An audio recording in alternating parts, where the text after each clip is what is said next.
Pues bienvenidos hermanos a esta lección número 8 de Teología de Romanos. Ya estamos a 2 por terminar y ha sido una bendición que podamos ser edificados por la palabra. Hemos dado un viaje por la cultura romana, por el pensamiento romano, todos los aspectos de la jurisprudencia que nacieron en Roma. Hemos hablado acerca del pueblo de Dios. Hablamos de la iglesia, el pecado, la predestinación, las doctrinas de la gracia.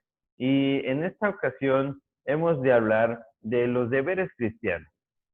¿Por qué debemos nosotros vivir ahora de una manera diferente? Como cristianos, el Señor nos ha llamado por su gracia a una vida diferente, a una vida de obediencia, pero una vida congruente a los principios de su palabra. Y quiero invitarles a buscar Romanos capítulo 12, versículo 1 y versículo 2, que es un texto muy conocido por todos.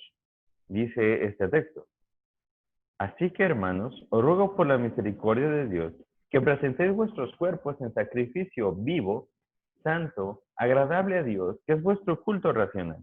No os conforméis a este siglo, sino transformaos por medio de la renovación de vuestro entendimiento, para que comprobéis cuál sea la buena voluntad de Dios, agradable y perfecta. Este texto nos habla de la renovación de nuestro entendimiento. La cosmovisión que nosotros tenemos de la vida tiene que ser transformada por la palabra. No tenemos que vivir conforme a las ideas de nuestra propia cultura, sino tenemos que ser dirigidos por los principios de la palabra. Cada uno de nosotros fue educado de una manera, pero no precisamente fue la manera bíblica o la manera correcta. Por lo cual la visión que nosotros tenemos del mundo y cómo interpretamos la realidad generalmente se ve afectada por la cultura a la que nosotros pertenecemos. Pablo exhorta a los hermanos que no vivan conforme a la cultura, sino que sean transformados por medio de la palabra. Es la palabra de Dios quien nos dirige para entender su verdad. En esta ocasión hablaremos de los deberes cristianos, de cómo vivir bajo una cosmovisión bíblica. Queremos invitarle al doctor Ismael que pueda encender su micrófono para que demos inicio a esta clase. Es para él el tiempo. El Señor nos bendiga a todos. Es un gusto, hermanos, otra vez volvernos a ver. Ya estábamos comentando algunas cosas hace un momentito y siempre nos alegra cuando nos podemos saludar, cuando nos podemos ver y sobre todo cuando podemos estudiar la palabra de Dios.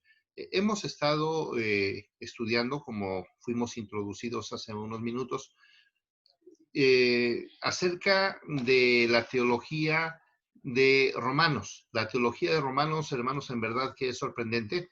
No hemos hablado todavía del corazón de la teología de Romanos, que sería otro estudio adicional en algún momento, pero lo que hemos estado estudiando realmente nos da un panorama muy amplio, muy claro acerca de esta epístola que es muy especial.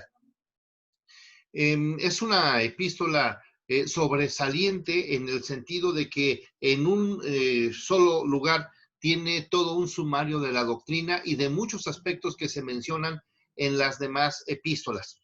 Pero como es palabra de Dios, no podemos decir que esta sea mayor o mejor que lo demás, porque es un todo en la Escritura. Cuando nosotros nos acercamos y decimos que nosotros daremos el consejo y todo el consejo de Dios, o cuando decimos que toda la Escritura es inspirada por Dios, estamos hablando de toda la Escritura. Entonces, Romanos ocupa un papel muy interesante. Creo yo que en un sentido es algo que nos va a mover a la práctica, a la vida cristiana. Para esta ocasión que tenemos enfrente de nosotros nuestro estudio, y podríamos decir que ya hemos abierto la escritura en Romanos capítulo 12. Precisamente es ahí donde nosotros hemos de estudiar en esta hora. algunas personas le han colocado aquí el título Los deberes cristianos, los deberes cristianos. Quiero decirles, hermanos, solamente de entradita, que por lo general se les ponen los nombres a las secciones de la Escritura para ayudarnos a comprender mejor. Pero no siempre son los mejores nombres o no siempre las divisiones son las más correctas, pero eso no nos afecta porque solamente se utiliza como una especie de herramienta para que nosotros podamos guiarnos. Y en esta ocasión aparece la palabra deberes cristianos. En un momentito voy a sugerir alguna frase que nos pueda ayudar un poquito más para entender realmente el asunto. Yo creo que la palabra deberes cristianos se queda un poquito corta en relación a todo lo que está en ese pasaje. Entonces, si hemos de comenzar, queridos hermanos, debemos hacer un recuento de lo que ha pasado en nuestra epístola. Hemos hablado que el tema central es la justicia por medio de nuestro Señor Jesucristo.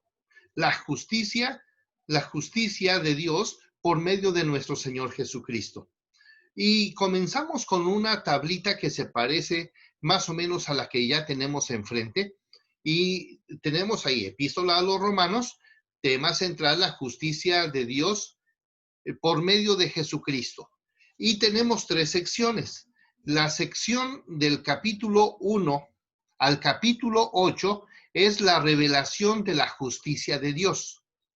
La segunda sección del 9 al capítulo 11 es la vindicación de la justicia de Dios. En la primera vimos la depravación total del hombre y en la segunda sección hablamos acerca de la justificación, de toda la obra que Cristo hizo en la cruz y nos remontamos hasta la misma eternidad para hablar de la predestinación, de la elección, del llamamiento, de la justificación y todos los aspectos que tienen que ver con la justificación.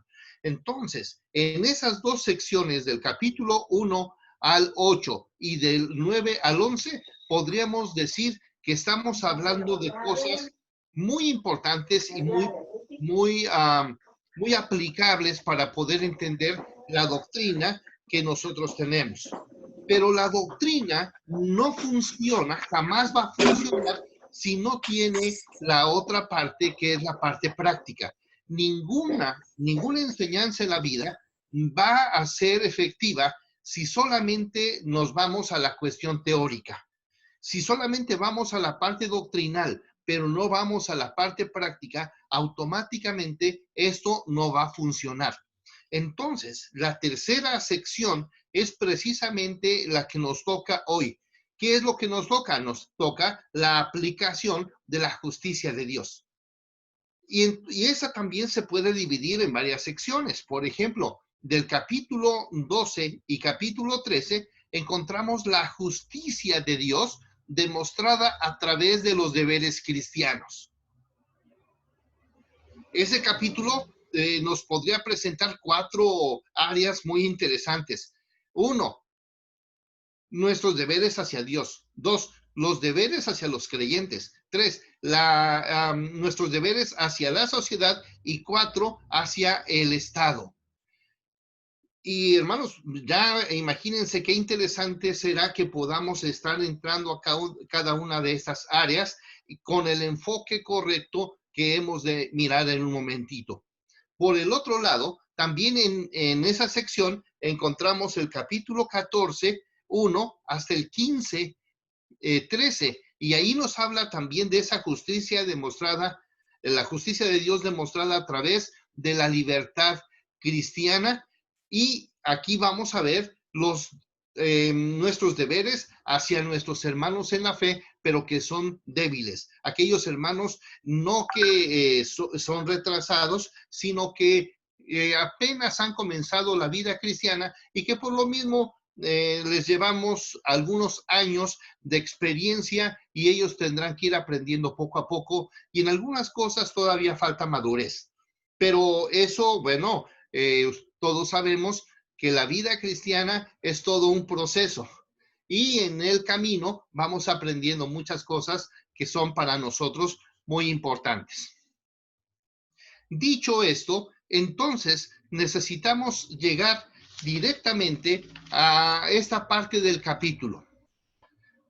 Del capítulo 12, siempre y cuando no perdamos de vista que los deberes tienen que ver, mis deberes, tienen que ver con Dios, tienen que ver con los creyentes, tienen que ver con la sociedad, pero que tienen que ver también con el gobierno. Pero, hermanos queridos, no dejemos fuera a nuestra propia familia, porque en muchas ocasiones nosotros hablamos de los deberes hacia todas partes, pero no incluimos a nuestra propia familia. Y no olvidemos que nuestra primera iglesia, para los que somos pastores, para los que son líderes, nuestra primera iglesia es nuestra familia. Entonces, nuestros deberes hacia Dios, nuestros deberes hacia los otros creyentes, nuestros deberes hacia la sociedad, nuestros deberes hacia nuestro Estado, los deberes hacia los débiles, pero jamás debemos olvidar nuestros deberes acerca de nuestra familia. Dicho esto, hermanos, quiero invitarlos que nos acerquemos directamente a Romanos capítulo 12, solamente por el momento en el versículo 1. Yo creo que ustedes ya lo tienen, incluso creo que este versículo muchos de nosotros lo sabemos de memoria, y eso me alegra muchísimo. Dice la palabra, así que,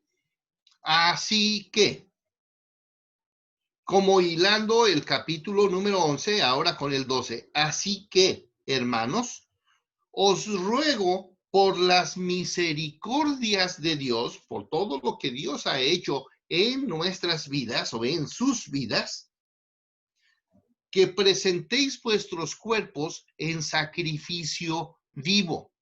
Lo primero que aquí tenemos que ver es nuestros deberes en relación a nuestro Dios. Lo primero que tenemos que entender es qué fue lo que ha pasado. Normalmente cuando nosotros vemos este versículo, lo aislamos de toda la carta. Nosotros somos muy dados así, nosotros sufrimos de textitis o a veces dividimos las secciones de todo el sentido bíblico, de toda la argumentación que se está dando antes o después. Pero en este momento nos dice que presentemos nuestro cuerpo en sacrificio vivo. Entonces tenemos que entender qué es eso. Tenemos que entender porque la idea de presentar nuestros cuerpos en sacrificio vivo en realidad es muy importante y es algo determinante para nosotros como hijos de Dios. Entonces, no vamos a poder tener una vida cristiana, una vida consagrada, una vida cumpliendo los principios de Dios si no entendemos qué es exactamente nuestro primer deber, que es nuestra relación con Dios. Entonces, viendo esto, viendo esta situación de que el versículo número 1 nos dice que presentéis vuestros cuerpos en sacrificio vivo, santo y agradable a Dios, que es nuestro culto. Ya dijimos que del capítulo 1 al capítulo número 11 nos ha presentado lo que Dios ya hizo por nosotros. Perfecto, eso está muy bien.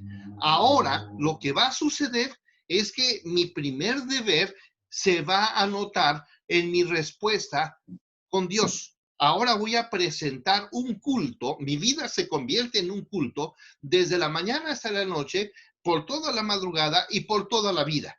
Todo lo que yo hago, todo lo que yo pienso, todo lo que yo actúo, todo lo que yo transpiro, tiene que ver con lo que yo soy ahora como una nueva criatura. Entonces, noten por favor tres cosas que están en el contexto de nuestro pasaje. Para poder entender esa relación con Dios, ¿cuál debe de ser el parámetro de esa relación con Dios? Entonces, vayamos al capítulo número 6, versículo 13. 6:13. Ahí se presenta la misma palabra. Dice,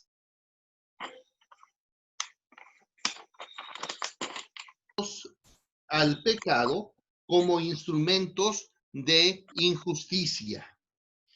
La palabra presentar, queridos hermanos, es exactamente la misma que estamos viendo en Romanos capítulo 12. Ni tampoco presentéis vuestros miembros al pecado. Algo que debe suceder es que ahora como creyentes nosotros ya hemos renunciado, ya hemos mortificado, ya hemos asesinado al mismo pecado. Entonces el pecado ya en nosotros ya no es una realidad.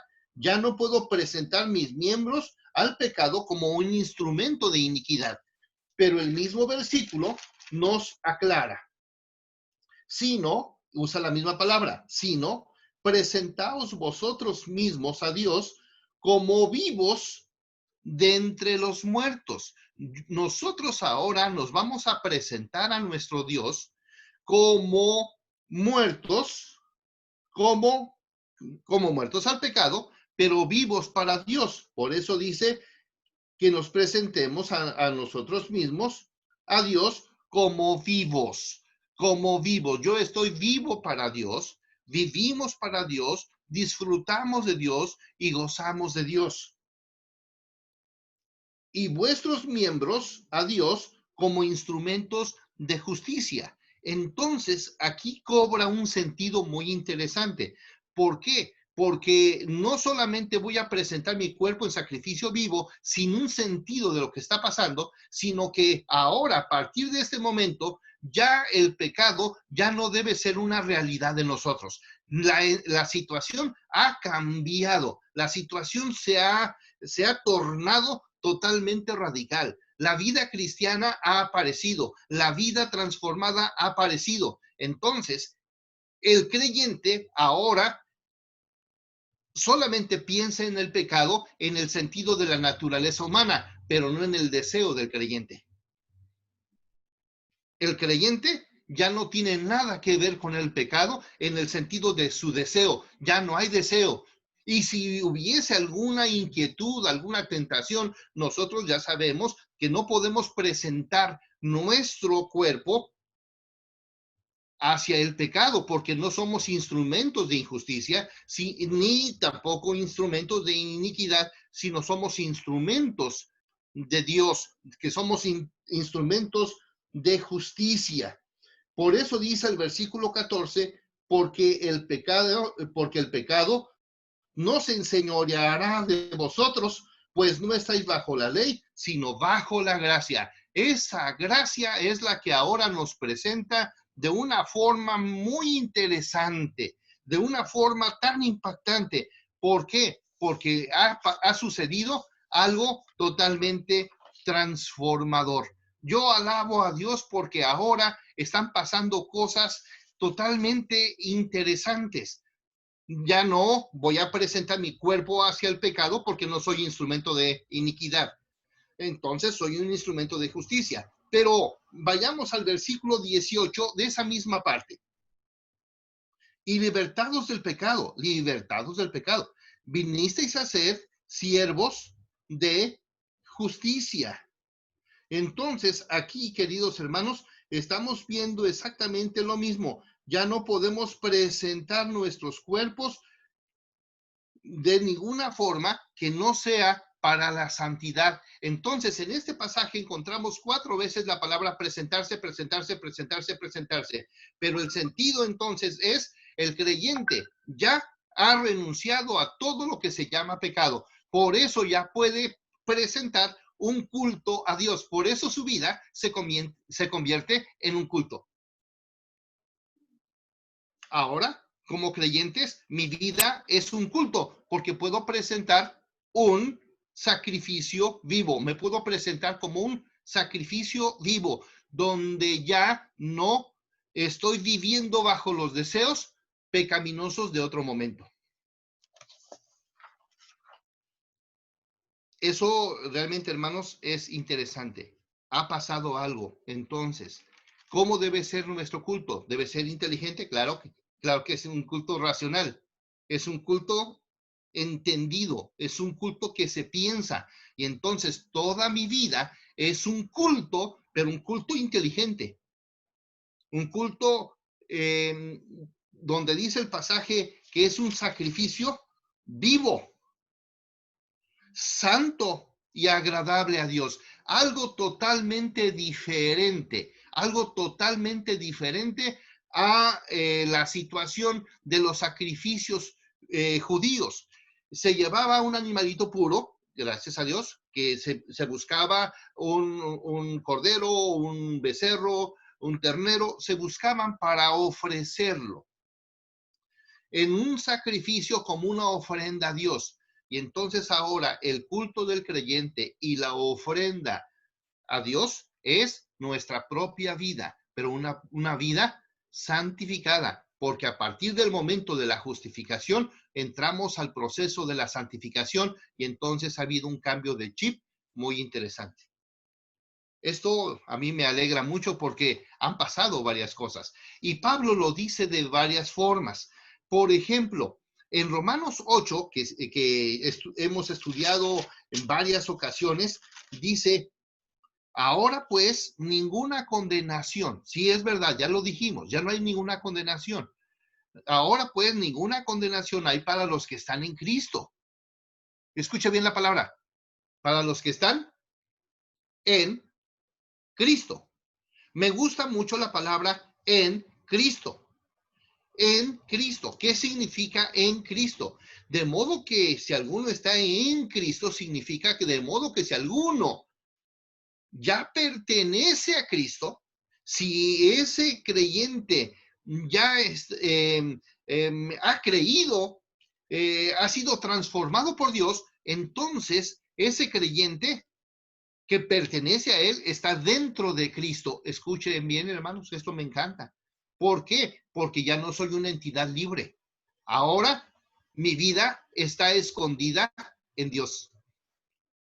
Esto es importante. ¿Por qué me puedo vivir en santidad? ¿Por qué puedo vivir de una forma diferente? Porque mi vida está escondida en Dios. Esta frase Pablo la va a estar mencionando constantemente durante todas sus epístolas. En Cristo. La frase en Cristo se puede repetir y se puede rastrear porque él tiene el sentido amplio para poder decir que en Cristo significa los que pertenecen a Cristo o los que están dentro de Cristo.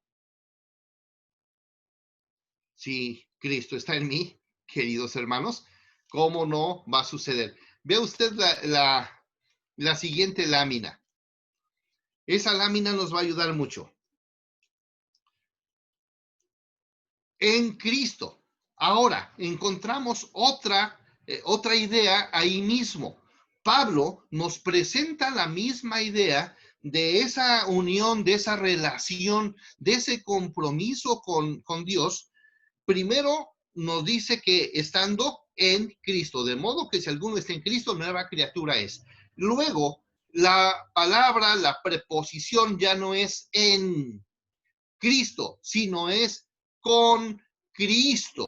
Y la palabra significa junto. ¿Qué es esto? Romanos capítulo 6, versículo número 8. Y si morimos con Cristo, hermanos, fíjense bien, Cristo murió, entonces nosotros con Él. Cristo murió, nosotros con Él. ¿Cristo murió? Gloria a Dios. Cristo murió.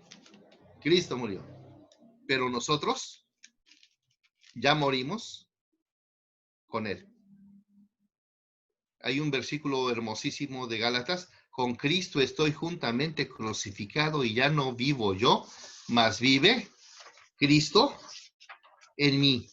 Mas vive Cristo en mí. Y se juntan las dos cosas. Con Cristo estoy juntamente crucificado y ya no vivo yo. Entonces, hermanos, esto es importante. La primera sección que estamos viendo es impresionante porque ahora soy una nueva creación.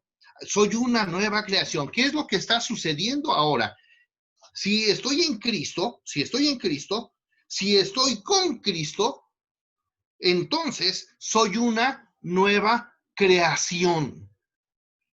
Hay un versículo que todos nosotros conocemos, que es 2 Corintios 5, 17, que dice, de modo que si alguno está en Cristo, nueva criatura es.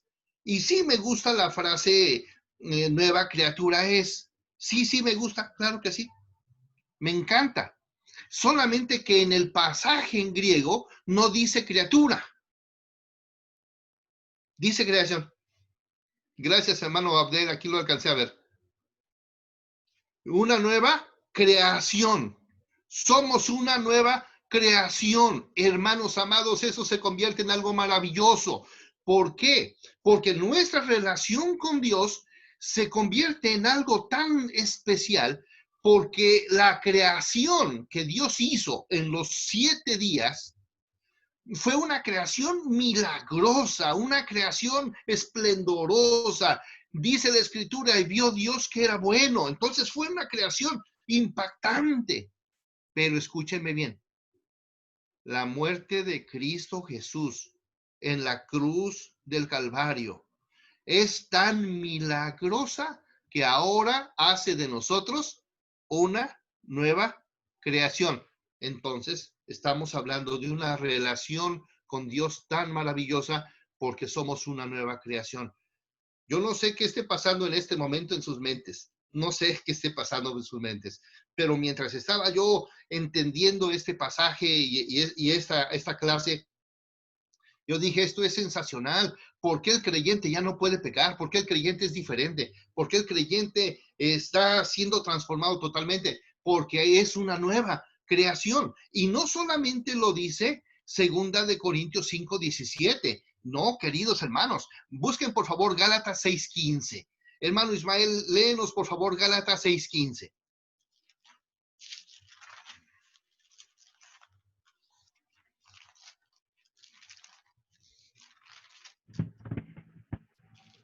Gálatas 6:15, porque en Cristo Jesús ni la circuncisión vale nada, ni la incircuncisión, sino una nueva creación. Ah, no soy pentecostal, hermanos, pero aquí puede decir gloria a Dios.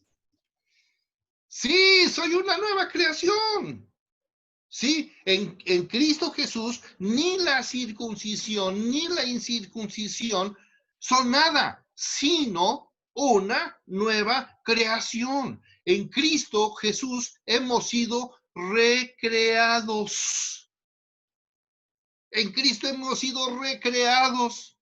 ¿Dónde quedó la primera creación? Hermanos, ha sido totalmente transformada. Nosotros en este momento somos una nueva creación y así lo menciona Colosenses 3:10, conforme a la imagen que lo creó, se va renovando constantemente.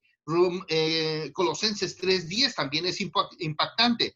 Efesios 2:10, creados en Cristo Jesús para buenas obras. Tal vez usted se estará diciendo, hermano, no que íbamos a hablar de los deberes cristianos. Es que no podemos hablar de los deberes cristianos sin entender lo que ha pasado en nosotros. Porque no podemos pedirle peras al olmo.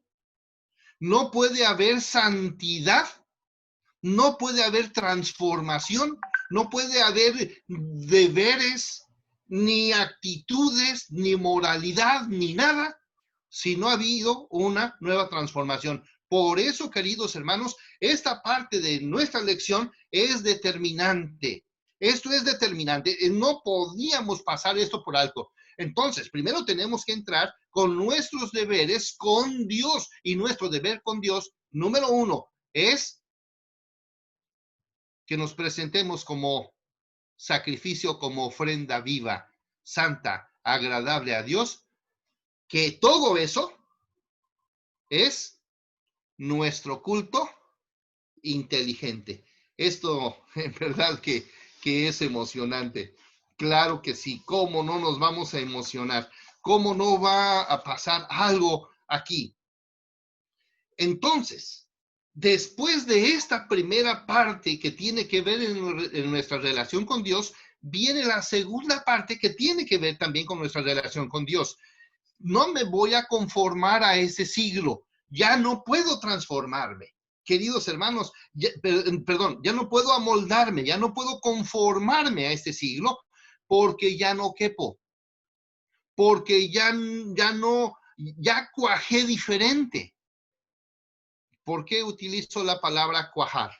Bueno, cuando usamos la palabra conformarse o amoldarse, es tomar la forma de el molde. La sociedad nuestra tiene un molde, pero nosotros venimos de otro molde. El molde en el que nosotros fuimos hechos fue una nueva creación que no tiene ninguna forma con lo que está pasando en nuestra sociedad. Por eso los cristianos no podemos decir que somos buenos cristianos, perdón, buenas personas. Buenas personas, sí somos incluso ni siquiera buenos cristianos, solamente cristianos, pero la palabra cristiano engloba toda la situación. La palabra cristiano está diciendo que yo no puedo amoldarme, que no me puedo conformar y que la sociedad tiene un molde en el que yo no puedo embonar. Ustedes han visto esos juegos educativos de los niños, que está una estrellita, está un cuadrito, está un ovalito, alguna cosa así, y entonces el niño comienza a meter cada cosa según el molde. Pero a veces el niño quiere meter en un lugar diferente una figurita que no es la que corresponde ahí y no entra. Y por más que el niño quiera meterla y meterla y meterla, no se puede. Hermanos amados, eso es lo que está pasando ahora. Si esto entendiéramos los creyentes en esta época, hermanos, otra situación estaríamos viviendo. ¿Vieron por qué es importante que entráramos por aquí? Por incluso esto que está pasando en este momento que estamos estudiando, nos está abriendo los ojos para ver el cristianismo de una forma diferente, de una forma totalmente cambiada, de una forma totalmente especial. Yo doy gracias a Dios. No os conforméis a este siglo, dice Romanos capítulo 12, versículo 2. Y nos dice entonces que sí, nos dice que no nos conformemos a este siglo, sino que sino transformamos por medio de la renovación de vuestro entendimiento. ¿Para qué? ¿Para qué? Para que se compruebe cuál sea la voluntad de Dios. Hay una traducción que dice, para que comprobéis cuál es la buena, la agradable y perfecta voluntad de Dios. Tres características de la voluntad de Dios: buena, agradable y perfecta. Entonces, queridos hermanos, ¿cuándo vamos a embonar en un molde diferente? No, jamás podríamos. Entonces es imposible, y escuche bien la palabra que utilicé, es imposible. Después de esto, queridos hermanos, yo creo que ya nos podemos ir ahora sí a hablar de los deberes. De los deberes cristianos. Solamente que yo tendría que hacer una pequeña aclaración. La palabra deberes no es una palabra realmente adecuada aquí. La palabra deberes es la palabra que está en nuestras Biblias, que alguien nos hizo el favor de colocar. Pero la palabra deberes yo creo que no es la más adecuada. Yo diría que en lugar de deberes sería actos de santidad, porque estamos hablando que el creyente ahora es santo y ahora no se puede amoldar a ninguna cosa diferente. Entonces, lo correcto sería actos de la santidad. Actos de la santidad.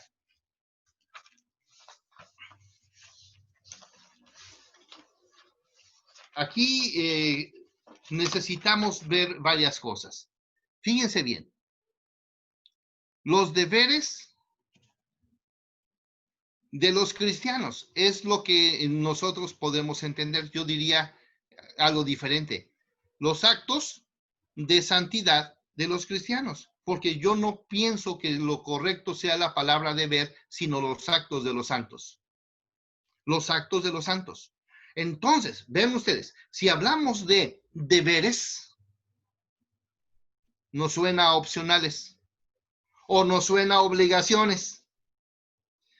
Pero como del árbol del olmo no le podemos pedir peras, entonces al árbol de la santidad no le podemos pedir otra cosa que no sea actos de santidad. Entonces, el deber, los deberes que se mencionan aquí son actos de la santidad del creyente. ¿Vieron cómo cambió? ¿Vieron cómo cambió? Porque son actos de la santidad. No solamente es mi deber como cristiano, sino es el resultado de mi accionar en Cristo Jesús. Entonces, ahora sí vayamos y si nos detenemos, no importa. En el versículo, ya cambiamos al versículo número 3, donde comienza ahí el asunto acerca de los actos de santidad. Déjeme decirlo así, a partir de ahora. Si en algún momento se me va la palabra y digo deber, bueno, discúlpeme por favor, discúlpeme, pero la idea no es hablar del deber, sino del acto del santo. Todos los actos que aquí se van a mencionar son actos de santidad. Escuchen bien, todos los actos que aquí se van a mencionar son actos dignos de gente santa. Versículo número 3. Digo pues, por la gracia que me es dada, cada cual que está entre vosotros no tenga más alto concepto de sí que el que, sino que piense con cordura conforme a la medida de fe que Dios repartió a cada uno. Creo que por ahí me salté una partecita. Digo pues, por la gracia que me es dada a cada cual que esté entre vosotros, que no tenga más alto concepto de sí que el que debe tener. Entonces, un acto de santidad es que no se me suba o que no sobaje yo a alguien. Ese es un acto de santidad. No solamente es un deber, es un acto de santidad. Un acto donde cada vez que yo piense en otra persona, yo no lo voy a mirar como una persona que está por debajo de mí porque no me llega. Hermanos amados, siempre somos muy dados a compararnos con los demás. Y medimos a los demás en base a nosotros. Pero el pasaje dice que eso entonces sería falta de santidad. Una falta de santidad del creyente es pensar que hay otro que es menos que uno.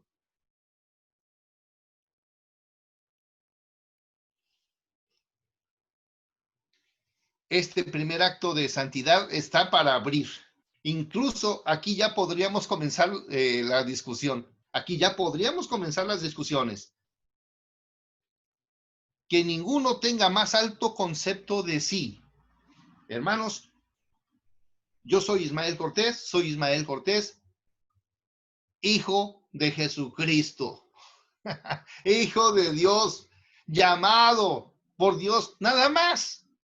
Pero ¿quién está por encima de mí? Dios. ¿Y quién está por debajo de mí?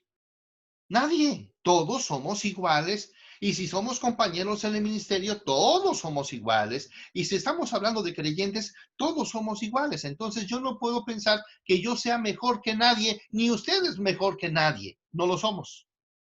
Y esto lo debemos de dejar bien. ¿Por qué? Porque siempre tenemos problemas de comparación y de pensar que somos más que los demás. Me gusta mucho Filipenses cuando dice, haya pues en vosotros el mismo sentir que hubo en Cristo Jesús, el cual siendo en forma de Dios no estimó el ser igual a Dios como cosa que aferrarse. Y entonces, dice el versículo, sino que considerando a los demás como superiores a uno mismo. Entonces, querido hermano, aquí está el asunto. Esto es un acto de santidad. Yo creo que ahora ya no vamos a mirar a nadie hacia abajo. Ahora ya no vamos a mirar a nadie. ¿Por qué? Porque solamente somos eso, somos siervos de Dios, mayordomos de la creación y cuidadores de nuestro hermano. No hay otra. Entonces, yo no soy más, ni ustedes menos, ni nadie. Aquí todos somos iguales. Y esto es un acto de santidad. Hermanos, esto que no se nos olvide, es un acto de santidad. Cuando se nos sube, hermanos, ya estamos pecando y estamos ofendiendo la santidad de Dios. Luego, versículo 4. De la manera que un cuerpo tenemos muchos miembros, pero no todos los miembros tienen la misma función. Esto es en relación a lo mismo que estamos mencionando. A mí no se me puede subir. ¿Por qué? Porque, hermanos, ustedes y yo tenemos funciones diferentes, pero todos somos parte del mismo cuerpo. Me encanta esta sección porque versículo 5, así nosotros, siendo muchos, somos un cuerpo en Cristo y todos miembros los unos de los otros. Y 1 Corintios capítulo 12 amplía un poquito esto y dice, ¿acaso puede decirle el oído al ojo, yo soy mejor que tú no sirves tanto? Hermano, ¿qué parte del cuerpo a usted le está sobrando? No está sobrando. Claro que no está sobrando. Nadie está sobrando. Somos iguales, pero tenemos funciones diferentes. Entonces, esto es importante. Qué bueno que Pablo está mencionando aquí acerca de lo que se ha llamado siempre los deberes cristianos. Nosotros ahora podemos decir los actos de la santidad de los hijos de Dios. Y el número 1 es no te pienses que eres mayor que los demás. Número 1. 2, los demás son igualitos que tú, pero tienen funciones diferentes. Y creo que ya vamos caminando. Versículo número 6. De manera que teniendo diferentes dones, según la gracia que nos es dada, si el de profecía, úsese conforme a la medida de la fe. Ahora, digamos profecía, no en el sentido de las personas que hoy están pensando que son profetas, sino la profecía en el sentido de la predicación, porque la predicación es clara, la predicación es la voluntad de Dios dicha y presentada de tal forma que es el deseo de Dios, pero en algunas ocasiones la palabra es tan incisiva que dice que si no cumples, si no te acatas a esto, pues vendrán otras cosas, pero eso es profecía. Entonces, si alguno es un buen predicador, bendito Dios, úselo conforme a la medida de la fe. Pero hay otras cosas que no le van a salir tan bien. Por ejemplo, o si de servicio, hay unos hermanos que para el asunto de servir son especiales y otros hermanos a la hora de predicar son perfectivos, directos, incisivos, con una claridad, con una presencia o con una sencillez que cómo impactan. Y el de servicio ni le cuesta trabajo, pero otros hermanos, ¿cómo nos cuesta servir? O el que enseña. Qué bárbaros. Hay unos que tienen una claridad en la enseñanza y que no tienen que estar buscando grandes palabras. Enseñan bien. Entonces, estamos hablando de una misma cosa. Estamos hablando de estar en el cuerpo de Cristo, estar con nuestros hermanos. Y entonces, la situación aquí es la misma, que no se te suba, pero ya va a cambiar en el versículo número 9. Ahora sí se abre el asunto. El amor se hace sin fingimiento. ¿Es deber cristiano o es acto de santidad? Me gustaría que fuera simplemente un deber cristiano. El amor sea sin fingimiento. No, hermanos, no, lleva más que eso. Lleva más que eso. Aborreced lo malo y seguid lo bueno. Ya sabemos, nosotros tenemos que atender las cosas y aprender qué es lo que se debe de hacer y aquello que tenga que ver con cuestiones negativas, inmediatamente lo podamos quitar. Pablo dice que podemos escudriñarlo todo, que podemos ver muchas cosas, pero que solamente vamos a escoger lo que es lo correcto. Ajá. O sea, nosotros podemos escudriñarlo todo y retener lo bueno, porque estamos hablando de santidad. Estamos hablando de santidad. Seguid lo bueno, versículo 9. Amados, amaos los unos a los otros con amor fraternal. En cuanto a honra, prefiriéndoos los unos a los otros. Entonces, hermanos, un acto de santidad es que nos amemos todos. Mire, tenemos muchos problemas a veces en los templos, porque en muchos templos se canta, sabías que eres especial, alguna cosita, y luego hay un poquito de fraternidad y se saludan todos. Pero a veces somos pastores y somos un poquito mirones y descubrimos que algunos, ahí, milagrosamente no les alcanzó el canto para ir a saludar al que nunca les alcanza el tiempo. Uh-huh.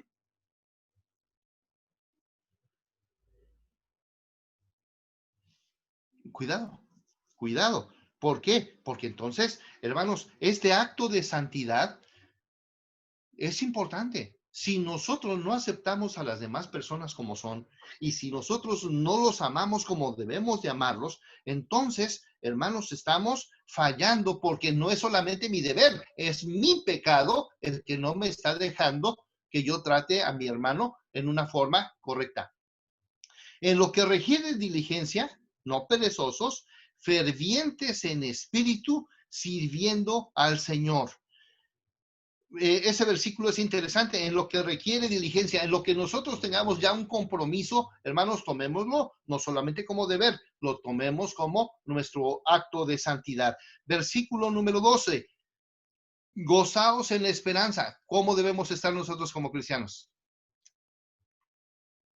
Alegres, gozaos, gozaos, contentos, pero es deber. Porque si es deber, hermanos, hemos quedado debiendo. Si ha sido un deber, hemos quedado debiendo. Pero todavía más terrible porque no hemos hecho un acto de santidad al momento de aceptar las situaciones de la vida con alegría. Estamos renegando por el COVID ahora, pero gozaos en la esperanza.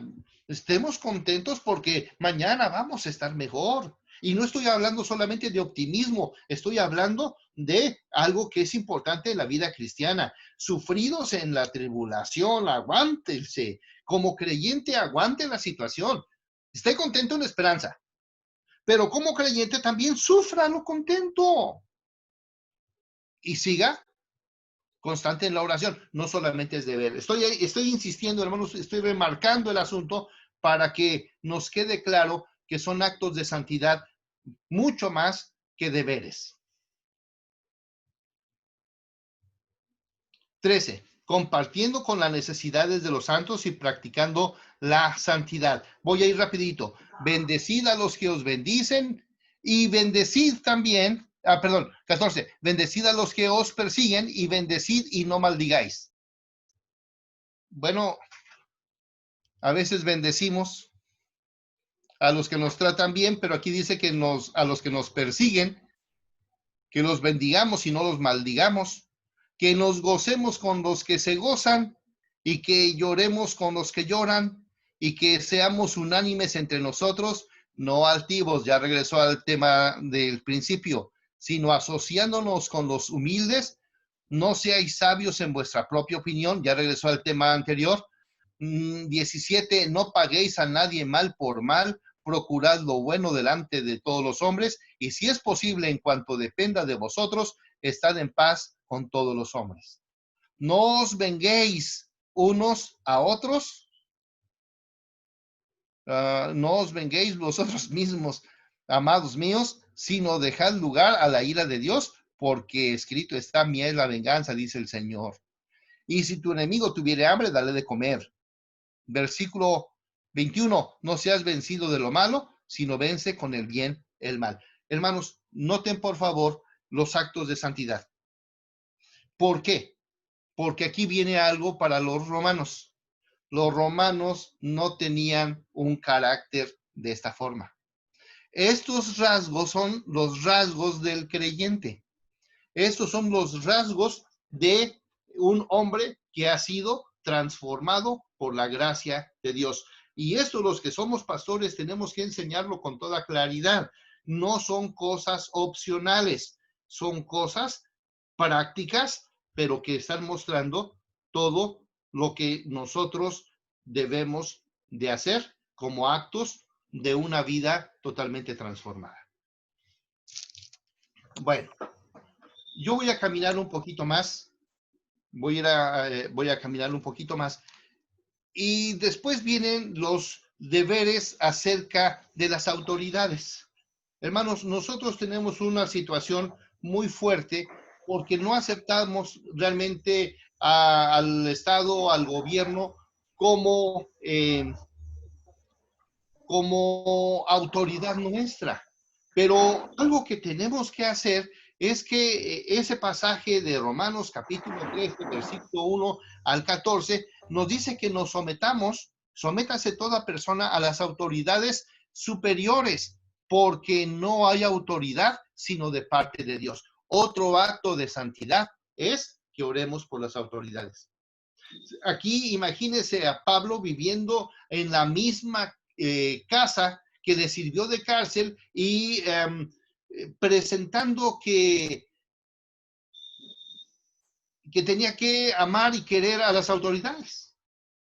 ¿Se habían equivocado las autoridades? Sí, hermanos, se habían equivocado. ¿Habían cometido errores increíbles? Sí, pero dice sométase, esté bajo la autoridad, porque esa autoridad fue puesta de parte de Dios, versículo 1, y las que hay por Dios han sido establecidas.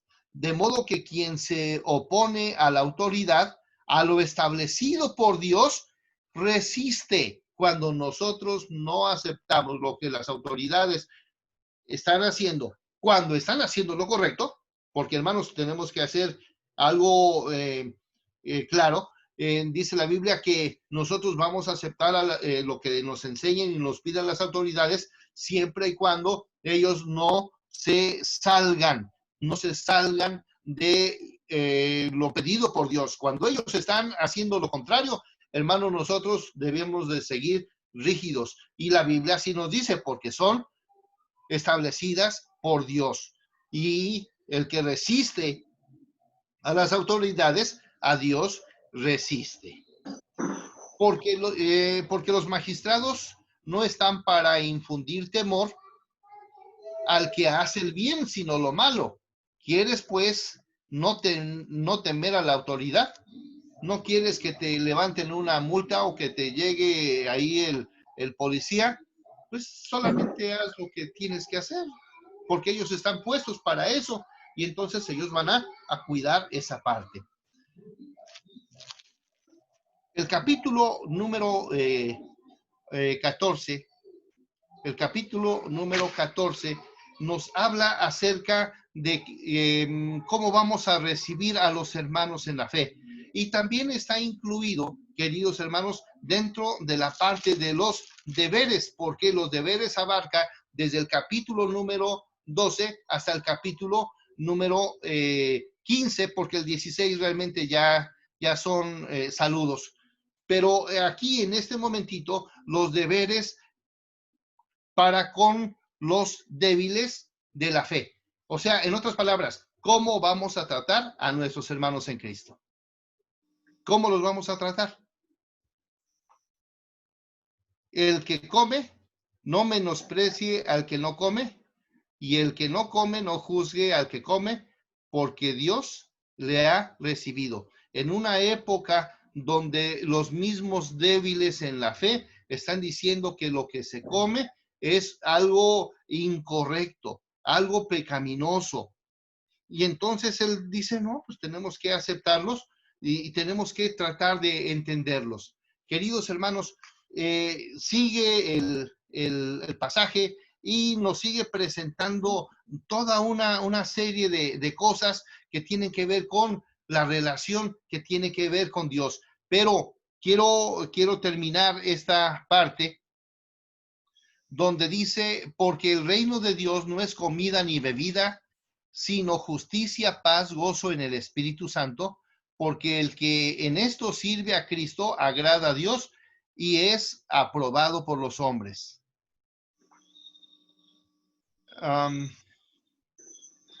Me salté un versículo, 2 versículos en el 7 y en el 8, porque ninguno de nosotros vive para sí y ninguno muere para sí. Pues si vivimos, para el Señor vivimos, y si morimos, para el Señor morimos. Así pues, sea que vivamos o que muramos, del Señor somos. Entonces, hermanos, toda la epístola nos está mostrando algo importantísimo, lo que son los deberes de los creyentes, esos deberes que dijimos tenemos que rectificar en cuanto a palabra y concepto para que puedan tener una mayor efectividad. Y si vivimos para Dios, vivimos, y si morimos, para Dios morimos. Sea que vivamos o que muramos, del Señor somos.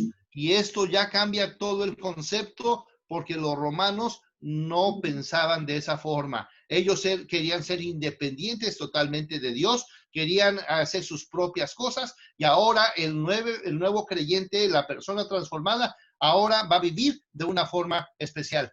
Hermanos, ¿se podrá vivir en esta sociedad tan en crisis como Dios nos está pidiendo? Yo creo que sí, y creo que ese es el punto de partida para la discusión en esta hora. Muchísimas gracias. Espero que esto haya sido de bendición para todos nosotros.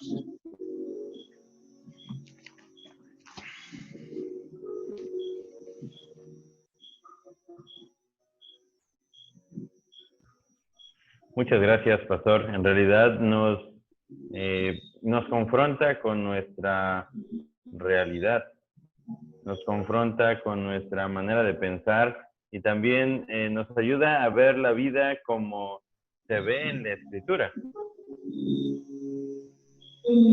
Cuando nosotros... Bueno, hay un micrófono que está encendido por ahí.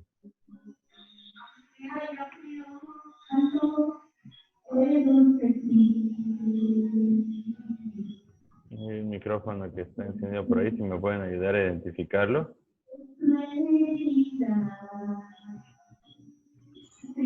Creo que es de Ruth López Rodríguez. Okay. Creo que está practicando. Okay.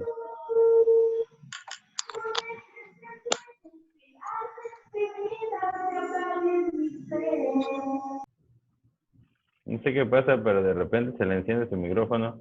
Pero gracias por el concierto. Se agradece.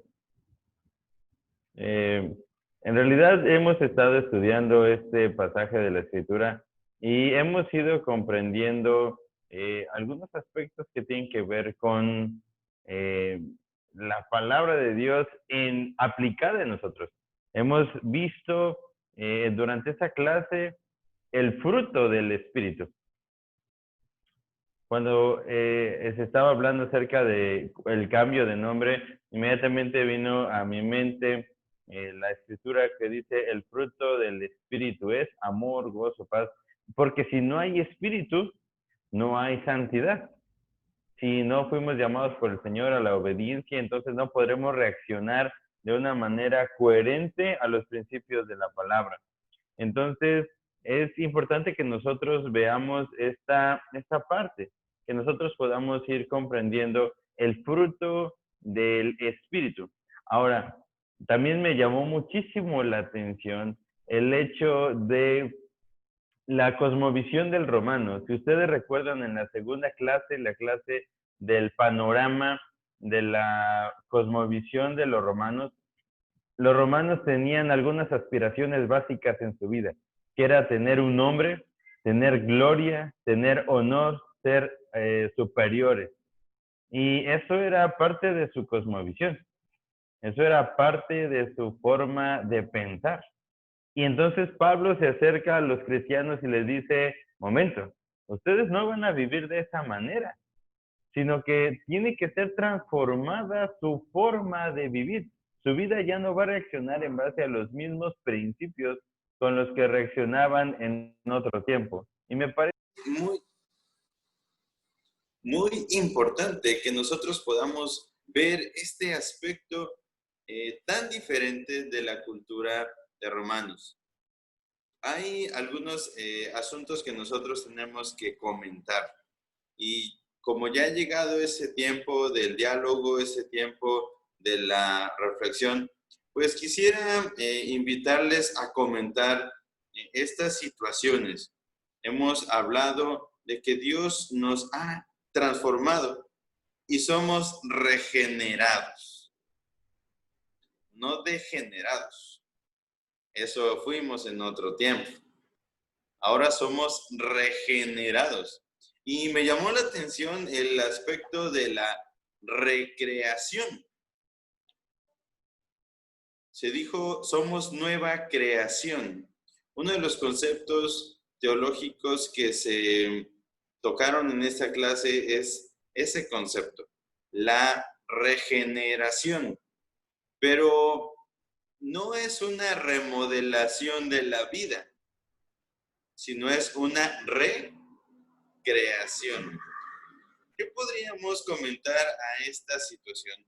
Porque generalmente cuando se habla del cristiano, hoy en día se piensa que está caminando hacia la santidad, pero sin desprenderse de su vida, sin desprenderse de su yo, sin desprenderse de sus anhelos y sus intereses. ¿Qué podemos pensar a esta situación? Jesús lo dijo, si alguno viene en pos de mí, tome su cruz, pero también dijo que ninguno que no deja padre o madre no es digno de él. Entonces, todos estos asuntos tienen una complejidad muy grande. Ya no vamos a buscar nuestros anhelos y nuestros intereses personales, sino los de Cristo.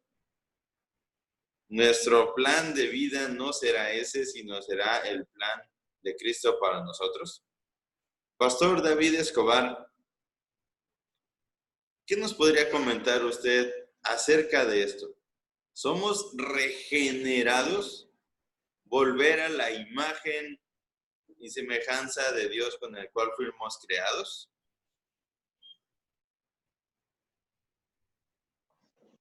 Hola, mis amados hermanos, buenas noches. Creo que la regeneración va de la mano con la santificación, ¿no? La regeneración es aquel acto en el que en Cristo hemos, como dice Pedro, hemos sido llamados a ser partícipes de una nueva naturaleza, una naturaleza divina, una naturaleza con la cual no nacimos y como todos sabemos, que todos fuimos descarriados, nos descarriamos fuimos destituidos de la gloria de Dios. Entonces, cuando hablamos de una regeneración, estamos hablando de cómo el Señor nos hace un llamado a vivir ahora en una nueva vida, como dice igual Pablo, una regeneración donde la imagen de Dios está siendo restaurada en nosotros. No es una restauración que digamos la imagen de Dios en mí está totalmente y por lo tanto puedo o ya no peco, ¿verdad? Sino que está hablando juntamente con la restauración, porque va de la mano la restauración, la renovación, la redirección de nuestra vida, es decir, un cambio, y ahí viene el arrepentimiento, ¿no? Donde hablamos de darnos la vuelta o una media vuelta y poder retornarnos al Señor. Entonces, podemos notar cómo la regeneración va en proceso en nuestra vida, regenerando nuestro entendimiento. Por eso es muy interesante esta parte, ¿no? De Romanos 12, donde dice renovaos por medio o transformados por medio de la renovación de vuestro entendimiento, que es parte de la imagen de Dios en nosotros, la perfecta sapiencia o el perfecto entendimiento o conocimiento, ¿no? Y creo que ahí está también los tres oficios universales del creyente, ¿no? En esa regeneración, una regeneración de nuestra mente, del verdadero conocimiento, un volver al verdadero conocimiento, pero también un volver a la verdadera justicia que es en Cristo, como también una verdadera santidad, que son los tres aspectos de la imagen de Dios en nuestra vida. Entonces, creo que es algo realmente de lo que debemos estar siempre agradecidos, ¿no?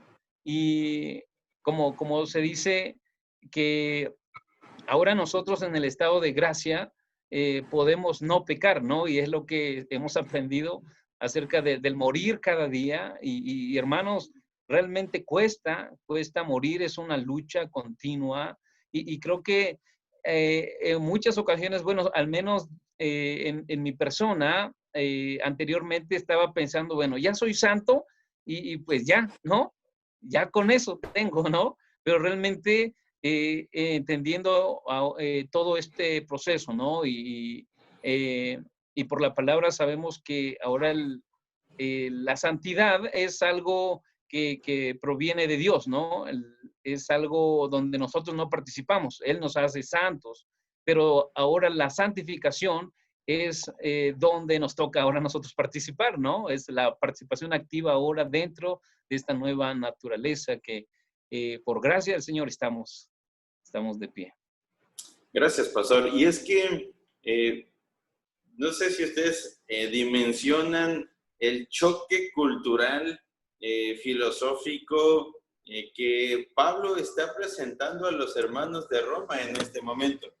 Porque es un choque con todo lo que ellos fueron educados. El ciudadano romano, dentro de todo lo que estudiamos, estaba en una búsqueda de ganarse un nombre, de tener gloria personal. Inclusive la filosofía griega tenía esta parte en cuanto a los mitos griegos, de llegar a ser dioses. Y entonces el hombre llegaba a ser Dios por medio de la sabiduría, por medio del nombre, por medio de la riqueza, por medio de la gloria, por medio de convertirse en un héroe. Recordamos a Heracles o a Hércules, en esa forma de pensar que ellos tenían de convertirse en dioses. Ahora, por un lado. Por el otro, aplastando a otras personas. Pasando por encima de otros, ¿no? También eso era uno de los aspectos más brutales del pensamiento romano. No era un asunto legítimo, sino la traición era uno de los aspectos más comunes en el entorno, en la historia de Roma. Cuando leemos la historia de cómo llegaban a convertirse en un senador o en parte de este grupo de personas importantes, bueno, era por medio de la familia, pero también asesinando a tu padre, asesinando a alguien para convertirte para ganar algo. O si tú sometías a alguna rebelión de alguna ciudad, entonces te convertías en un soldado prominente y tenías gloria. Y Pablo está diciéndole a los hermanos, a ver, es que no es esa la forma de construir su gloria, su idea, su mundo. Y precisamente yo hago hincapié en eso. El choque cultural que Pablo le está diciendo a los hermanos es: despójense del cassette que tenían. La mente con la cual fueron educados toda su vida no es conforme al principio de la palabra. En nuestro tiempo es una situación absolutamente igual. ¿Por qué nosotros estamos en una época del constructivismo, ¿no? O hay una escultura que a mí me encanta, no recuerdo en este momento de quién es, pero es un hombre que se está esculpiendo a sí mismo. No sé si ustedes la han visto, pero es el hombre se construye a sí mismo. El hombre construye su forma de pensar, su forma de vivir, y una frase muy conocida, el hombre es arquitecto de su propio destino. Pero Pablo le dice, no es así. Tú no te construyes a ti mismo, sino Dios es quien dirige tu vida. Por eso este choque filosófico es tan fuerte para los hermanos de Roma. Recordemos que eran judíos, pero también eran romanos. Y los romanos habían sido educados con ese aspecto muy radical. Ahora, también gracias a Dios, vamos a dar la palabra a todos, gracias a Dios por lo que están comentando en el chat, pero también quiero dar la bienvenida a algunos hermanos que están con nosotros. Está nuestra hermana Patti Pérez Díaz, el Señor te bendiga, gracias por estar con nosotros. Está H. Alonso, ahorita igual si nos dices tu nombre, nos escribes por el chat. No sé si H es tu nombre o así te dicen. Está el Sem Gloria Ovalles, no sé si es seminarista o algo por el estilo. Creo que sí. Está Kelly Janet. También son algunos hermanos que en otro grupo, en ACFE, los hemos conocido y les invitamos a formar parte de esta sesión. Pero estamos hablando de Romanos, esto es teología de Romanos. ¿Cómo debemos vivir de una manera cristiana? Ahora, hay un aspecto que es muy profundo y quisiera pedir al pastor Abdel, creo que aún está con nosotros, ya no lo veo, no. Bueno, pero también está el pastor Alex, que nos ayudes a ¿qué reacción ha dado en ti el uso de la palabra en Cristo? De modo que si alguno está en Cristo, hay una diferencia estar pegado a Cristo, de conocer a Cristo, de vivir en Cristo. ¿Qué nos puedes ampliar? ¿Qué nos podrías comentar sobre esta frase que se utilizó durante la clase? ¿Qué tal, hermanos? Buenas noches. Pues aún no soy pastor, pero en eso andamos. Eres pastor, brother. Gracias, hermano. Bueno, en Cristo es una frase peculiar de Pablo y por lo general lo usa en la mayoría de sus cartas. Y esto es bastante interesante porque Pablo realmente le hace entender a los hermanos que ya están en Cristo, que le pertenecen a Cristo, que ya deben de vivir como Cristo, pensar como Cristo, enseñar como Cristo, ver las cosas como Cristo las hace. Ahora, el tiempo que nos toca vivir en la mayoría de nuestras congregaciones locales, ha faltado hay una carencia en cuanto al conocimiento de nuestra doctrina. De entrada llegamos y estamos dando un estudio y le decimos, ¿cuántos santos hay aquí? Y nadie dice amén, nadie levanta la mano, nadie dice nada. ¿Y por qué pasa eso? Pasa precisamente porque hay una carencia en el conocimiento. Todavía no hemos comprendido, no hemos entendido que somos santos, que ahora ya estamos en Cristo. Y es interesante cómo Pablo maneja la mayoría de sus escritos, precisamente Romanos, porque primero nos presenta la doctrina bíblica, lo que Cristo ha hecho en cuanto a la regeneración, a la santificación, la justificación, todas esas doctrinas, Pablo las deja muy claras, las deja plasmadas en el corazón, en la mente de los hermanos en ese momento, pero tal parece que hoy hay una lucha, hay una carencia en cuanto al conocimiento de las doctrinas, principalmente en nuestra iglesia presbiteriana. En muchas de las congregaciones donde he estado, les pregunto, hermanos, cuáles son las doctrinas que profesamos como iglesia reformada, como iglesia presbiteriana. Y los hermanos comienzan a divagar y comienzan a decir un montón de cosas, pero nunca mencionan la predestinación, la santificación, la justicia, y esas son cosas que realmente ya deberíamos de manejarlas, de tenerlas presentes como presbiterianos. Y entonces, como hay una carencia en cuanto al conocimiento y a la doctrina bíblica, también eso se ve afectado en la vida práctica.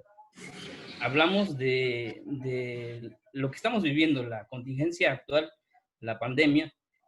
Como no hemos entendido bien la doctrina bíblica, entonces nos cuesta someternos a las autoridades que el Señor ha puesto. El texto ha sido claro, la exposición ha sido clara. Las autoridades gubernamentales y eclesiásticas están puestas por Dios. Y cuando éstas dan siempre la manera como debemos actuar ante las situaciones vividas, las iglesias locales dicen, no, pero es que no es así, no va así. Entonces hay una negación en cuanto a lo que las autoridades que Dios ha puesto, simplemente es algo que pareciera que no tiene relevancia y le decimos no. Pero eso pasa porque no hay un conocimiento concreto en cuanto a la doctrina, que ya estamos en Cristo y ahora como pertenecientes y Cristo nos falla el aspecto de la vida práctica. Entonces, es lo que he podido observar en mi muy corta y muy poca experiencia, y lo que he podido comprender en esto, resumiría que pues entonces es necesario una enseñanza de la doctrina bíblica y, por supuesto, Pablo termina sus últimos versículos en una vida práctica, como lo mencionamos, los actos de la santidad, porque si ya eres de Cristo, entonces debes de practicar tu vida cristiana precisamente como Cristo. Y precisamente no podemos separar el contexto de Romanos con lo que está diciendo, porque en Cristo, recordemos el asunto de los patricios, los esclavos, los niveles socioeconómicos, el aspecto cultural. Y cuando dimos esta clase decíamos que el sentido de pertenencia, el aspecto de la ciudadanía, tiene que ver con esta frase en, porque ahora vivo en Cristo y soy discípulo de Jesucristo, pero también soy siervo de Jesucristo, soy esclavo de Jesucristo. Y entonces viene la frase, el señorío de Jesucristo. Él es mi dueño y yo soy su propiedad. Entonces, cuando Pablo dice, ahora ya no vivo yo, sino Cristo vive en mí, la traducción implica le pertenezco a Cristo. Mi vida ya no es mi vida, sino ahora pertenezco a Cristo. Cuando Pablo habla acerca de la ciudadanía de nosotros no está en la tierra, sino habla acerca de una ciudadanía en Cristo. ¿Por qué? Recordemos el aspecto de la ciudadanía de los romanos. El romano se sentía más especial que los demás porque tenía esa oportunidad de viajar por todo el imperio, porque tenía derechos civiles diferentes a los de los esclavos. Y Pablo hace este hincapié. Ahora ya no te perteneces a ti mismo, sino ahora perteneces a Cristo.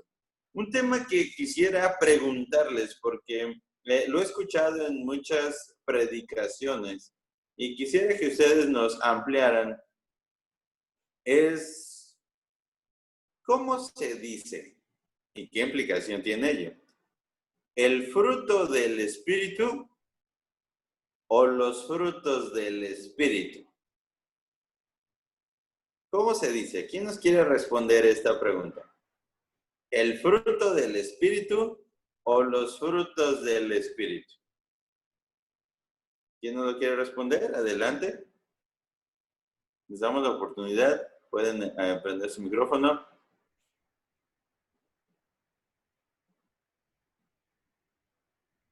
Nadie quiere.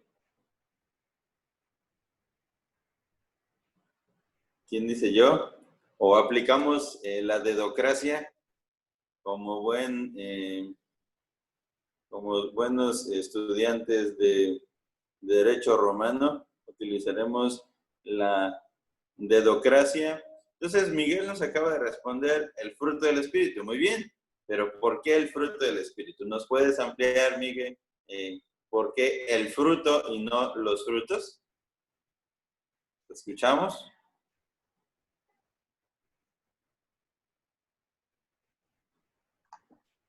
Porque así lo dice la Biblia.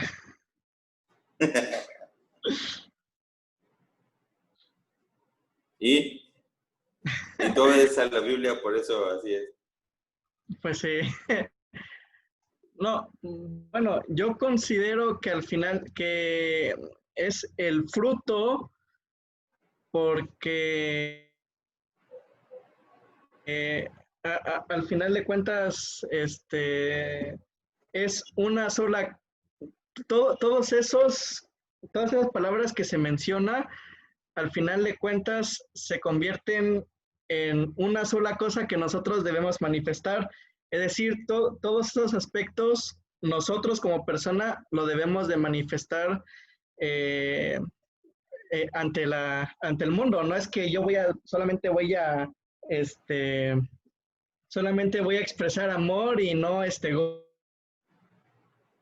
gozo o paz, sino que todo es en uno solo. Correcto. Fíjate que yo hago esta pregunta porque yo escuché una ocasión de alguien dando su sermón y él decía, es que de los frutos del Espíritu, tú puedes escoger cuál desarrollar.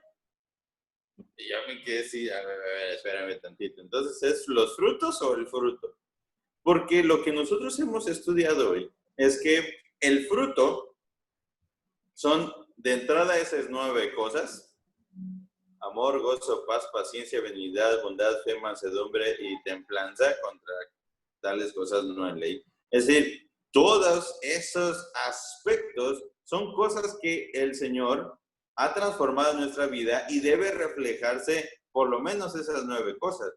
Ahora, este pasaje de Romanos capítulo 12, también cuando vimos el fruto de la santidad, el fruto del Espíritu Santo actuando en nosotros, porque estamos en el tema de la santificación, tenemos que ser hospitalarios, tenemos que ser generosos, tenemos que ser amables, tenemos que evitar la venganza, tenemos que... Eso es una evidencia de la obra del Espíritu Santo actuando en nosotros. No es, y yo quería hacer con esa pregunta hincapié en esto, no es que yo pueda ser buen maestro pero mal servidor. No es que yo pueda ser buen exhortador pero mal orando por los hermanos. No puedo yo ser muy gozoso en algunas cosas pero no querer sufrir la tribulación. En realidad, todas estas características son aspectos que el Espíritu Santo está moldeando en nuestra vida. Y entonces hay una regeneración. ¿Por qué? Recordemos el contexto cultural. El romano no era compartido, ni era hospitalario. Pablo le dice, mira, si tú eres creyente en Jesucristo, ese aspecto lo tienes que quitar de tu mente. Tú no puedes ser traicionero ni andarte vengando de nadie, sino absolutamente todo lo contrario. Tú tienes que preferir a los hermanos, ser amoroso, generoso, dispuesto, bondadoso y este cúmulo de características que el Espíritu Santo actúa en nosotros. Atención. No es un aspecto humano. Nuestra hermana Gloria Valles está justamente comentando eso. No es algo que nazca del hombre, sino es el fruto de la regeneración. Y entonces yo hago una pregunta que yo creo que nos la han hecho a todos. Una persona no creyente en Jesucristo, puede hacer cosas buenas? Una persona no creyente en Jesucristo, ¿puede hacer cosas buenas? Sí, no, ¿por qué? ¿Quién nos lo quiere contestar? Yo vi varios que dijeron sí, adelante, pero ¿por qué?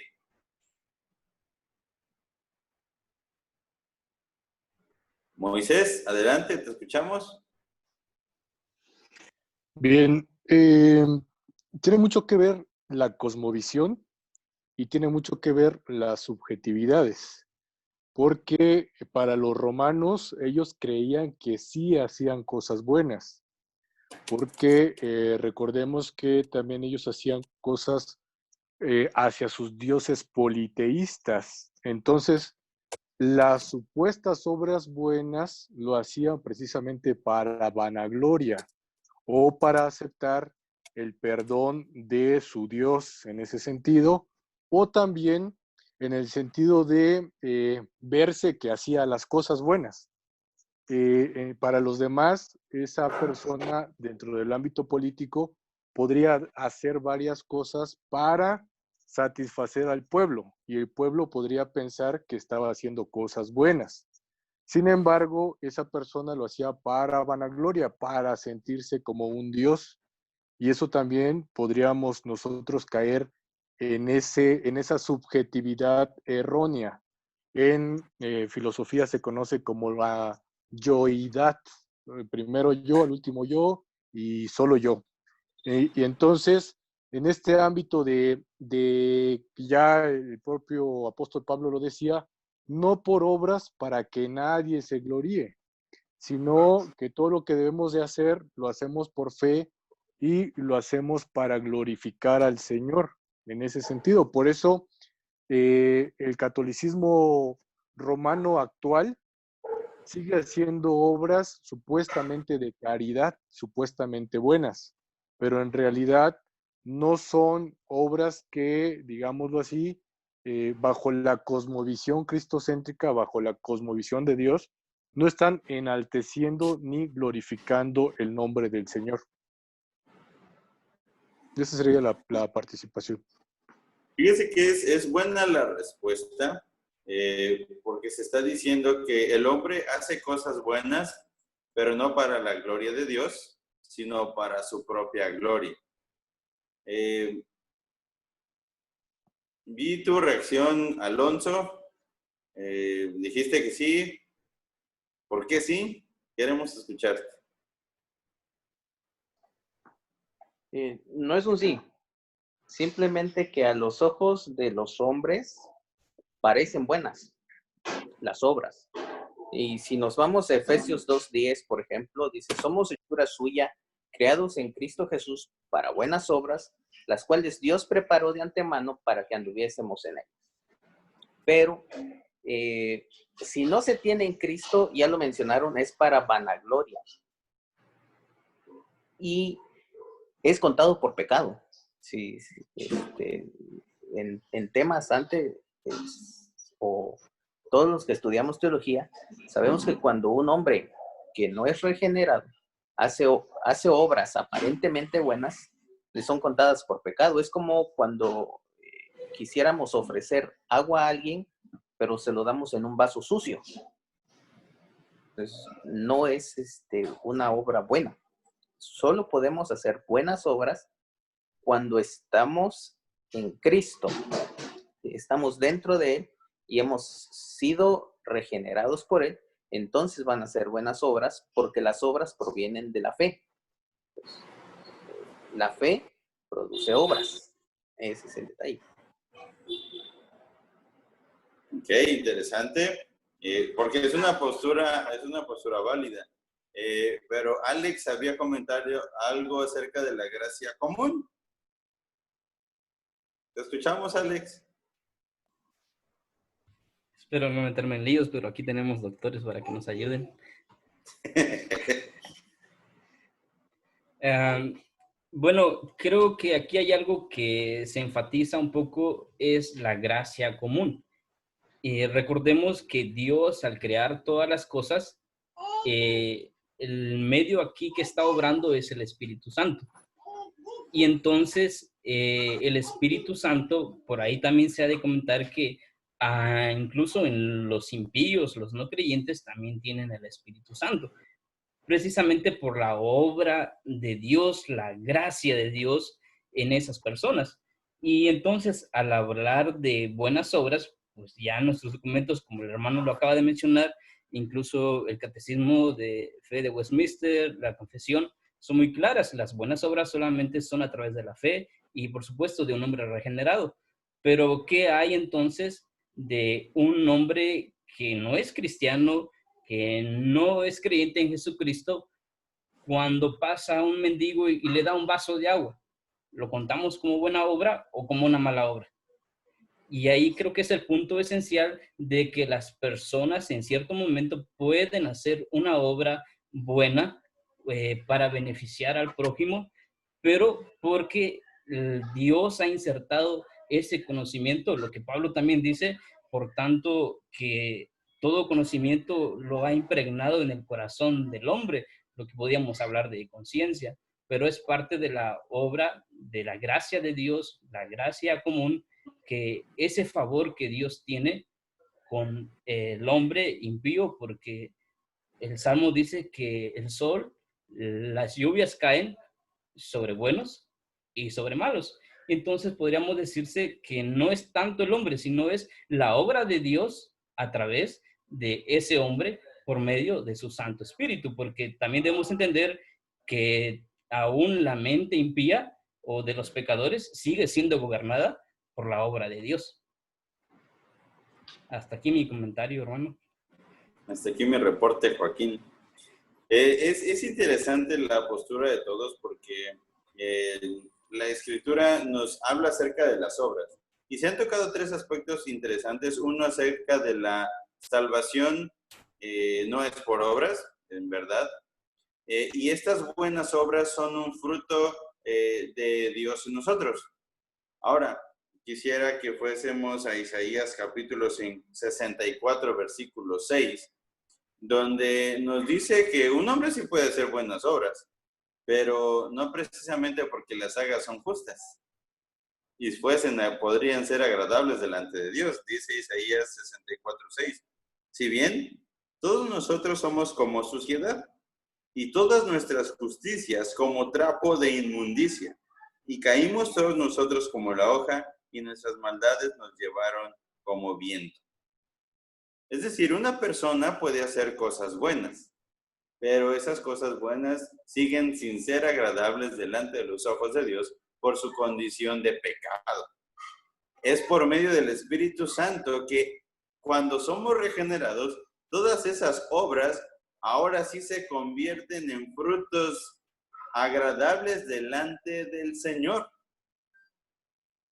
Las obras que nosotros hacemos hoy agradan al Señor porque fuimos justificados en Cristo. Si no hubiésemos sido justificados por Cristo, cualquier obra que nosotros hiciésemos no es agradable ante los ojos de Dios. Entonces, mucha gente hoy hace lo que decía muy al principio, obras de caridad para justificarse a sí mismo ni para regular la balanza, ¿no? Equilibrar supuestamente la balanza. Pero la Escritura es absolutamente clara. La obra meritoria de Jesucristo nos permite hacer a nosotros buenas obras. Sin esa obra, no hay buenas obras. Todas las obras que hagamos son como trapos de inmundicia. Por favor, Moisés, ¿sí te escuchamos? Sí, y en este sentido, valga la redundancia, cobra sentido el hecho de la transformación, que también es un concepto que debe atenderse a profundidad, debe investigarse profundamente y diferenciarse entre cambio, porque muchos decimos que ya cambiamos. Y en realidad, en esto que tú habías comentado como la recreación, ponerle una separación de recreación, estamos hablando de un término de transformación, porque al final de cuentas no es un cambio porque nuestra condición pecaminosa no cambia, sigue siendo nuestra propia condición de inmundicia, pero ya hay una diferencia porque ya hemos sido justificados por la gracia del Señor. Entonces ahora somos transformados. Es decir, nuestra condición natural sigue siendo la misma, como esta condición biológica quizás que tenemos, pero ha cambiado, se ha transformado nuestra forma de entender que somos rescatados por el Señor. Y a mí me llamó mucho la atención un meme que decía respecto a los enfermos alcohólicos o los enfermos drogadictos, ¿no? En el sentido de que en realidad no estamos enfermos y tampoco ellos están enfermos. Somos adictos. Nosotros somos adictos al pecado y por eso necesitamos dejar esa adicción al pecado y entender que estamos en un camino de santidad, de santificación. Precisamente ahí radica este sentido de transformación que nos va a llevar hacia la meta, como diría Pablo, tenemos que proseguir a la meta, en ese camino de santidad. Entonces ese es el concepto de transformación. Ok, ahora entonces, antes de que comente, porque si no, no me va a dejar hacer la pregunta que quiero hacer, porque ya sé para dónde va. La pregunta es clara. ¿Somos santos hoy o llegaremos a ser santos? Amén, dijera ahí el pastor, que nadie dice amén. Gloria a Dios, aleluya, ¿no? Dijo Nico. O sea, porque este es un asunto crucial. ¿Soy santo hoy? O como decíamos hoy ahorita, sigo siendo vendido al pecado, pero ya no me gusta el pecado. Ahora sí, Pastor Ismael, lo escuchamos. Creo que ya no. Sí. Bueno, hay algo que necesitamos entender perfectamente bien, porque el pasaje, como yo mencioné, es un cambio de vida y un cambio de vida totalmente radical. Voy a usar dos palabras. La palabra renacer y la palabra regeneración. Las dos palabras. La palabra renacer en griego es anagenao. Anagenao. Entonces, anagenao significa nacimiento nuevo. O lo que en Juan capítulo número 3 dice es necesario nacer de nuevo. Entonces, en Cristo Jesús, el creyente sí nació de nuevo, sí hubo una vida nueva o una total transformación. La otra palabra que quiero mencionar es la palabra regeneración. La palabra regeneración viene del griego palingenesia. Palingenesia. Pero ¿de qué? ¿Mandé? De Génesis. Sí. Las dos vienen de Génesis. Anagenao y palingenesia. Entonces las dos vienen pegaditas, pero una tiene que ver con el nuevo nacimiento y la otra con la transformación total. Palin, de todo nuevo. Fíjense bien, palin es todo. Palin es todo.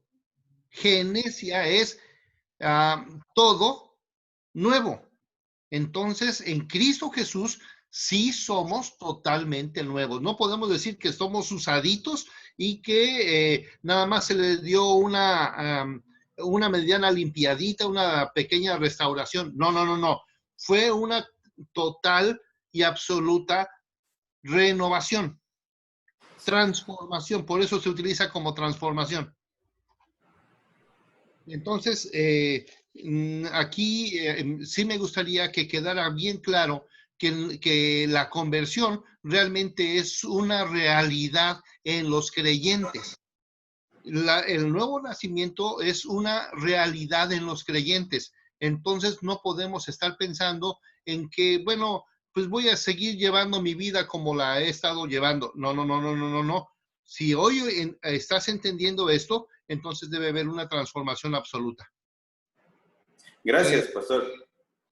Sí, porque, o sea, ahorita en los comentarios se dijo esto, y precisamente por eso era la pregunta, ¿soy santo ya o voy a llegar a ser santo?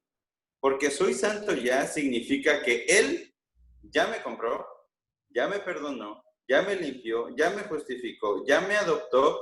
En realidad lo que Él hizo fue desmoronar mi vida pasada y construirme de nuevo. Eso significa nuevo nacimiento. Juan capítulo 3 dice eso. Entonces, no soy yo el que está caminando a la santidad, sino ya soy santo, porque Él me ha hecho santo. Alex lo dijo hace ratito, y es una de las preguntas que siempre se hace cuando da uno las doctrinas de la gracia. Hermanos, ¿ustedes son santos? Y todo el mundo dice, queda así como que, pues hermano, yo sigo pecando, entonces no soy santo. Si tú no te sientes santo, no quiere decir que no seas santo. Ya eres santo porque Cristo te ha santificado. Recordemos que significa apartado, comprado, separado para su gloria. Nacimos de nuevo. En ese nuevo nacimiento, recordemos la situación de Adán y Eva. Yo quisiera llevarlos hasta allá. Adán y Eva nos heredaron a nosotros el pecado original. Pero ahora nosotros ya no nacemos de Adán y Eva, sino nacemos en Cristo. Cristo ya no nos hereda el pecado original.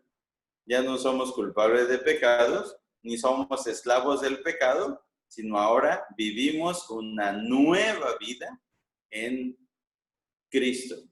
Y entonces lo dice Pablo, lo que ahora vivo en la carne, lo vivo en la fe del Hijo de Dios, el cual me amó y se entregó a sí mismo por mí. Ya no vivo como vivía yo antes, aunque sigo siendo un humano de carne y hueso y sigo en mi mismo contexto cultural, viviendo en mi hogar, sí nací de nuevo y ya no obedezco a esos principios culturales. Tiene que ser renovada mi mente. Comentarios, reacciones, los veo así medio. Por favor, Moisés, ¿te escuchamos? Sí, a mí la verdad es que me encanta mucho este tema. Estuve leyendo un libro que se llama El cuerpo de Cristo, El cuerpo de Cristo, y habla precisamente de todo este proceso teológico, de entender la teología y sobre todo la teología de Romanos, todo esto que ya hemos visto, que era la redención, la elección, la justificación, la salvación y la santidad y demás. Pero por eso decía que hay que tener mucho cuidado de poder entender este concepto de transformación y no quedarnos solo en el concepto de cambio, porque ya lo acabo de decir, de la cuestión biológica o de la constitución como humano. Pero también entra otro concepto que se llama el concepto de maleabilidad. Y eso también hay que entenderlo como el trabajo que hace el herrero.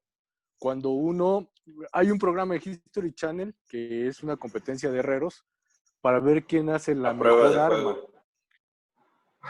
Qué bárbaro. Estamos hablando en el mismo idioma. Qué bueno. Entonces, puede ser que ese herrero tome el mismo material y lo meta al fuego y ese material cambia su condición y hace este proceso de maleabilidad y a la hora que lo saca es totalmente diferente. Y no solo diferente, sino que es mucho más fuerte, mucho más resistente, mucho más estético y sobre todo puede ser la espada de dos filos, ¿no? En ese sentido, habría que entender bien los conceptos y entender precisamente que sí somos santos. Eso sería la aportación. Gracias. Hay una diferencia abismal entre remodelación y reconstrucción. Abismal. No somos remodelados a la imagen de Cristo. Somos reconstruidos a la imagen de Cristo. Somos edificados a la imagen de Cristo. Yo creo que hasta aquí podríamos concluir en nuestra clase, entendiendo que fuimos reconstruidos, ser edificados como piedras vivas, como casa espiritual, como sacerdocio santo, dice 1 de Pedro capítulo 3. Es el Señor quien nos ha llamado a una vida totalmente diferente. Fuimos reconstruidos, regenerados, transformados, y ya no podemos volver a la forma que teníamos en un principio. Romanos capítulo 12, con lo que abrimos esta sesión, dice: no os conforméis a este siglo, sino transformaos por medio de la renovación de vuestro entendimiento. Pero esto es maravilloso, porque yo no regenero mi entendimiento porque yo no puedo, sino es el Espíritu Santo quien me da la mente de Cristo.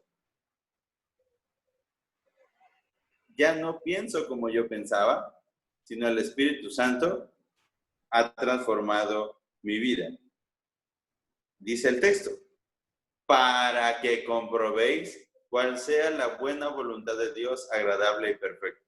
Si no hemos sido regenerados por el Señor, aunque nosotros hiciéramos lo que hiciéramos, leyéramos mucho la Biblia, hiciéramos tantas cosas de santidad o de buenas obras, si no hemos sido restaurados, transformados, regenerados por el Espíritu Santo, no comprenderemos la buena voluntad de Dios, agradable y perfecta.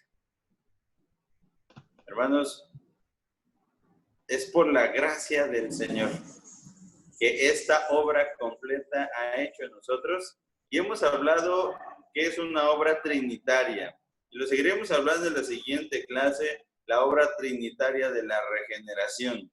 El Padre, el Hijo y el Espíritu Santo han transformado nuestra vida.